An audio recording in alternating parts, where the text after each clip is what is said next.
The creator of the world-famous critic of corporate bureaucracy, Dilbert, today lashed out at the financial service industry, calling it the world's biggest scam. It's easy to understand why he would say that. Many individuals who hold themselves out as investment advisors, well, they aren't advisors at all, but rather they have a product to sell and they wrap it in an advisor's label. However, that's not the whole story, so let's explore this on today's Safe Insight for August 7th, 2014.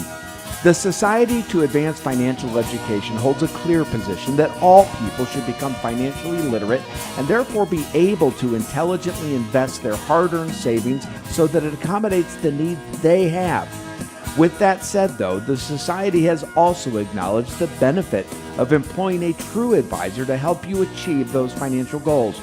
There are several issues here, the first of which is, should you hire an advisor? The second is, of course, how do you select one that fits your profile? As it relates to the first, whether you should hire an advisor, the Society recommends for most people the answer is yes.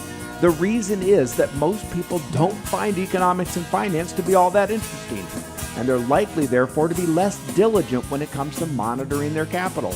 In addition, there's so much emotion that gets involved when a person manages their own money that it's a little bit like a lawyer representing themselves in court. It's generally just not a good idea.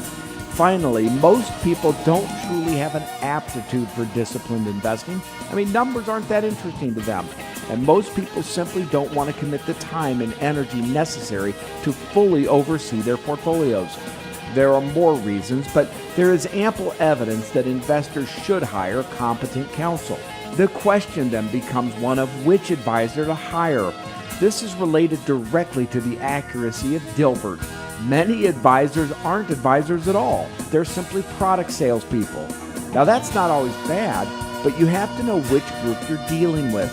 An advisor generally will charge a flat fee as a percentage of your assets managed, so say 1%. So if you have a $1 million portfolio, your advisor is paid a whopping $10,000 a year to provide you help. And their interests are perfectly aligned. If your portfolio grows, their income grows. This 1% fee is genuinely inclusive of all but a select group of independent fees, so it's a good way to manage and budget. The second thing to look for is the licensing of the advisor you're looking to hire. There is a real alphabet soup of licenses for financial professionals, but what you're looking for is to make sure your advisor also is registered as a fiduciary, among other things, so that their standard of service is measured at a much higher rate. For both questions, there's more information to be discussed rather than what's in this brief insight. That's what our Master of Money program is for.